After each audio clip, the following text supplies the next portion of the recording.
Pangalan ng strain, Blueberry Diesel. Ganda nung packaging nyo. Tingnan natin. Let's go. G. Yo, what up? It's me, DUTH. At nandito po ako ngayon sa Bangkok, sa Thailand.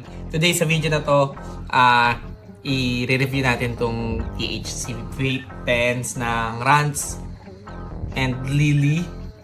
Pangalan ng strain, Blueberry Diesel. Ganda nung packaging nyo. Sobrang parang, ang tawag doon? Ang expensive tignan. So, ayan na siya. May case pa. And tapos may silicone cap. Tapos kulay violet. Blueberry Diesel yung pangalan ng strain. Indica. Tingnan natin. Let's go.